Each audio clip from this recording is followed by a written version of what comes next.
Hello viewers, যারা class 9-এ পড়ছো তাদের ভূগোলের দুর্যোগ ও বিপর্যয় অধ্যায় থেকে ইম্পর্টেন্ট সাজেশন প্রশ্নগুলো দেখে নাও। তোমাদের থার্ড ইউনিট টেস্টে কিন্তু সিলেবাসে এই অধ্যায়টা রয়েছে, তাই প্রশ্নগুলো ভালো করে দেখে নেবে, কারণ এইগুলোই আসবে পরীক্ষাতে। ঠিক আছে? আমার কদিন ধরে শরীরটা খুব একটা ভালো ছিল না বলে তোমাদের আমি ভিডিও দিতে পারিনি, এবং গলার আওয়াজটা একটু অন্যরকম লাগবে হয়তো, তার জন্য আগেই তোমাদের বলে নিচ্ছি, কিছু মনে করো না। তোমাদের কাজ পড়াটা ভালো করে দেখে নেওয়া, তাই পড়াটা ভালো করে দেখে নিও। ঠিক আছে? প্রথমে তোমাদের শর্ট প্রশ্ন দেখাবো, তারপর বড় প্রশ্ন দেখিয়ে দেবো। প্রথম প্রশ্ন, বিপর্যয় বা ডিজাস্টার কথাটির আক্ষরিক অর্থ কী? উত্তর দেখে নাও, দুর্যোগের পরিণতি। বইটা পুরনো বলে বইটা একটু দাগানো আছে, তার জন্য কিছু মনে করো না, শুধু উত্তরগুলো ভালো করে দেখে নাও। তারপরের প্রশ্ন, ডিজাস্টার শব্দটি কোন ভাষা থেকে উদ্ভূত? উত্তর ফরাসি ভাষা। তারপরের প্রশ্ন, এমন একটি দুর্যোগের উদাহরণ দাও যেখানে মানুষ ও প্রকৃতি উভয়েরই ভূমিকা আছে। সেটা হলো ভূমিধস। এই ভূমিধস এমন একটা দুর্যোগ যেখানে মানুষ এবং প্রকৃতি দুজনেই কিন্তু সমান ভূমিকা নেয়। ঠিক আছে? তারপরে প্রশ্ন, একটি সম্পূর্ণ প্রকৃতি ঘটিত দুর্যোগের উদাহরণ দাও, অর্থাৎ পুরোটাই প্রকৃতি থেকে হয়। ঠিক আছে? অগ্নুৎপাত, এখানে মানুষের কোনো হাত নেই। একটি মনুষ্য গঠিত দুর্যোগের নাম দাও বা উদাহরণ লেখো। পারমাণবিক বিস্ফোরণ, এখানে প্রকৃতির কোনো হাত নেই, অর্থাৎ পুরোটাই মানুষের দ্বারা সৃষ্ট। তারপরে ইম্পর্টেন্ট প্রশ্ন, ভূমিকম্পের দেশ কাকে বলে? ভেরি ইম্পর্টেন্ট প্রশ্নটা, জাপানকে ভূমিকম্পের দেশ বলা হয়। তারপরে প্রশ্ন, একটি জলবায়ুগত দুর্যোগের উদাহরণ দাও। উত্তর খরা। তারপরে প্রশ্ন, কোনো দেশের ভারসাম্য বজায় রাখার জন্য কত শতাংশ অরণ্যাবৃত হওয়া প্রয়োজন? উত্তর দেখে নাও, প্রায় 30%, 30 নয় 33%। তারপরে প্রশ্ন, কোন যন্ত্রের সাহায্যে ভূমিকম্পের তীব্রতা মাপা হয়? এটা হয়তো তোমাদের প্রত্যেকেরই জানা, সিসমোগ্রাফ যন্ত্রে থাকা রিক্টার স্কেলের মাধ্যমে ভূমিকম্পের তীব্রতা মাপা হয়। ঠিক আছে? পৃথিবীর সবচেয়ে শক্তিশালী ঘূর্ণিঝড়ের নাম কি? উত্তর টর্নেডো। তারপরে প্রশ্ন, বন্যার অন্যতম প্রাকৃতিক কারণ কোনটি? উত্তর অতিবৃষ্টি। তারপরে প্রশ্ন, কোন এলাকা সবচেয়ে বেশি ধসপ্রবণ হয়? উত্তর পাহাড়ি বা পার্বত্য এলাকা।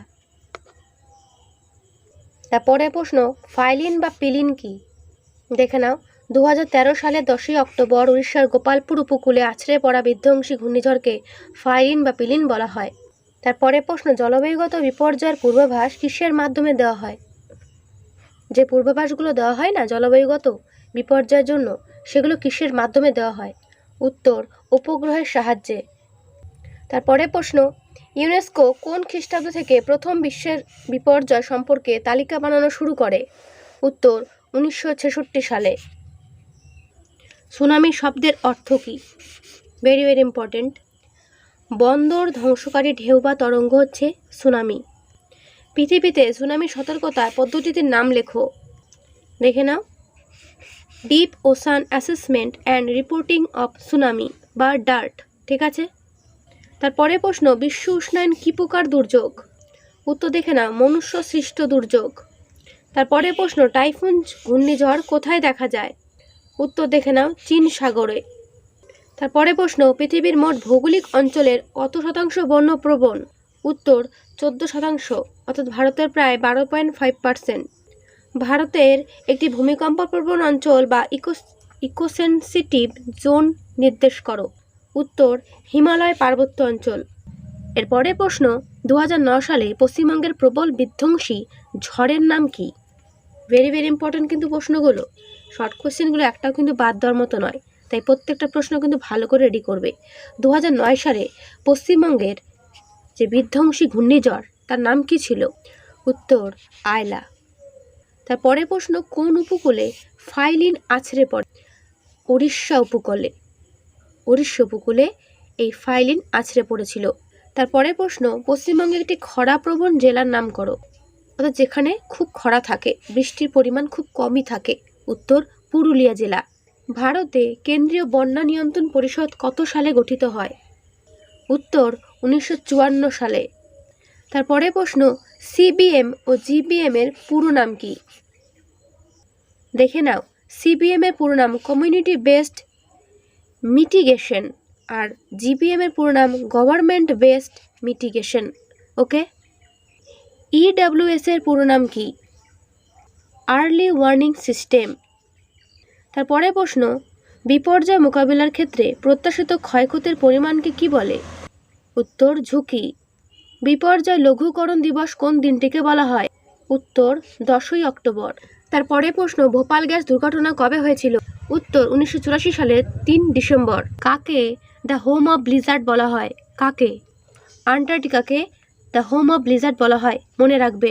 পশ্চিমবঙ্গের ডিজাস্টার ম্যানেজমেন্ট অ্যাক্ট পাস কত খ্রিস্টাব্দে হয়? 2005 সালে। ঠিক আছে, এরপর দেখে নাও বড় প্রশ্ন, দুর্যোগ ও বিপর্যয়ের মধ্যে পার্থক্য। ট্রিপল স্টার দিয়ে রাখো, মনে করো এই প্রশ্নটা পরীক্ষাতে আসবেই, তাই এই পার্থক্যটা পারলে খাতায় ভালো করে নোট করে রাখবে, কারণ পার্থক্যটা কিন্তু আসছেই। দুর্যোগ ও বিপর্যয় অধ্যায় থেকে এই পার্থক্যটা কিন্তু ট্রিপল স্টার আসবেই। ঠিক আছে, তার পরের পার্থক্য হচ্ছে প্রাকৃতিক দুর্যোগ ও মনুষ্য সৃষ্ট দুর্যোগের মধ্যে পার্থক্য, এটাও করবে। ওকে, তোমাদের যে যার টেক্সট বুক আছে যে রাইটারের, সেখানেও কিন্তু দুটো পার্থক্য দেখতে পাবে, যদি মনে হয় সেখান থেকে করতে পারো, কোনো রকম কোনো অসুবিধে নেই। ঠিক আছে, দুর্যোগ কাকে বলে এর বৈশিষ্ট্যগুলো লেখো, করবে। আমি অ্যান্সার সমেত তোমাদের দেখিয়ে দিচ্ছি, চেষ্টা করবে ব্লু কালারের পয়েন্ট সমেত অ্যান্সারগুলো মুখস্থ করে নেওয়ার। ঠিক আছে, তো দুর্যোগ কাকে বলে এর বৈশিষ্ট্যের অ্যান্সারটা এই পর্যন্ত শেষ হচ্ছে। তারপরে রয়েছে দেখো বিপর্যয় কাকে বলে, বিপর্যয়ের বৈশিষ্ট্য।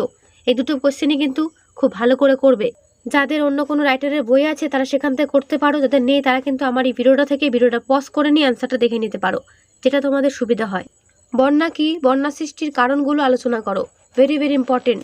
দেখে নাও উত্তরগুলো, আমি সরাচ্ছি, আস্তে আস্তে দেখে নেবে। ঠিক আছে, দেখে নিলে ব্লু কালারের পয়েন্ট সমেত অ্যান্সার ধরে ধরে চেষ্টা করবে করার, কারণ তোমাদের পরীক্ষার হলে কিন্তু এক্সামিনাররা কিন্তু এই পয়েন্টগুলোই দেখবে, তাই ব্লু কালার পয়েন্টগুলো ভালো করে মুখস্থ করবে। ওকে, তো এর অ্যান্সারটা নগরায়ণ পর্যন্ত শেষ হচ্ছে। এর পরের প্রশ্ন হলো, খরা কি? খরা সৃষ্টির কারণ লেখো। ঠিক আছে, যদি পারো টেক্সট বুক থেকে এর অ্যান্সারটা করবে, কোনো অসুবিধে নেই, সেখান থেকেও করতে পারো। ভূমিকম্প কাকে বলে? ভূমিকম্পের কারণগুলো আলোচনা করো। ভূমিকম্পের দুটো কারণ হয়, এক প্রাকৃতিক কারণ আর এক হচ্ছে মনুষ্য সৃষ্টি কারণ। প্রাকৃতিক কারণগুলোর মধ্যে এই যে শুরু হচ্ছে অ্যান্সার। ঠিক আছে, দেখে নিলে অ্যান্সারটা, আমি বইটা আস্তে আস্তে সরাচ্ছি। মনুষ্য সৃষ্টি কারণ বা কৃত্রিম কারণ দুটোই বলা যেতে পারে। তো এর উত্তরটা এই পর্যন্ত শেষ হলো। তারপরে প্রশ্ন, হিমালয় পার্বত্য অঞ্চল অত্যাধিক ভূমিকম্প প্রবণ কেন? ভেরি ভেরি ইম্পর্টেন্ট প্রশ্ন। ঠিক আছে, এটা করবে। ওকে, এই অধ্যায় থেকে আমি যে সমস্ত প্রশ্নগুলো বলছি এগুলো ভালো করে করো, এর মধ্যেই কমন পাবে। সুনামি কি? সুনামি সৃষ্টির কারণগুলো লেখো। দেখে নিলে। দাবানল কি? দাবানল সৃষ্টির কারণগুলো লেখো। উত্তর সমেত তোমাদেরকে দেখিয়ে দিচ্ছি, যাদের বই নেই তারা কিন্তু অবশ্যই দেখে নিও। বিপর্যয় ব্যবস্থা বলতে কি বোঝো? ভেরি ভেরি ইম্পর্টেন্ট, দেখে নাও। তো এর উত্তরটা কিন্তু এই পর্যন্ত শেষ হলো। তারপরে প্রশ্ন, বিপর্যয় মোকাবিলায় বা বিপর্যয় ব্যবস্থাপনায় শিক্ষার্থীদের ভূমিকা কি? ভেরি ভেরি ইম্পর্টেন্ট, শিক্ষার্থীদের কি ভূমিকা, অর্থাৎ ছাত্রদের কি ভূমিকা, ভালো করে দেখে নেবে উত্তরটা। টিকার জন্য হিমানি সম্প্রপাত কি? করবে। এর অ্যান্সারটা এই পর্যন্ত শেষ হলো। এরপরে রয়েছে টিকার জন্য ব্লিজার্ড কি? ঠিক আছে, এটাও দেখে নাও, এর উত্তরটাও ঠিক এই পর্যন্ত শেষ হলো। তো দুর্যোগ ও বিপর্যয় অধ্যায় থেকে এগুলোই হলো ইম্পর্টেন্ট প্রশ্ন, এগুলো ভালো করে পড়ো, এখান থেকেই কমন পাবে। ঠিক আছে, তো আজকের ভিডিওটা আমি এখানেই শেষ করছি। কেমন লাগলো অবশ্যই কমেন্টে জানিও, ভালো লাগলে লাইক করো, বন্ধুদের কাছে অবশ্যই শেয়ার করে দিও। ঠিক আছে, তো আজকে এখানেই, দেখা হবে নেক্সট ভিডিওতে। ভালো থেকো সবাই, আর হ্যাঁ, প্রত্যেকেই মন দিয়ে পড়ো, কারণ তোমাদের কিন্তু এরপরে চলে আসবে দুর্গাপুজো, পড়া সেরকম কারোরই হবে না সেই সময়, তাই এখন থেকেই পরীক্ষার পড়াগুলো ভালো করে ফেলো, প্রত্যেকেরই পরীক্ষা ভালো হবে। তো আজকে এখানেই।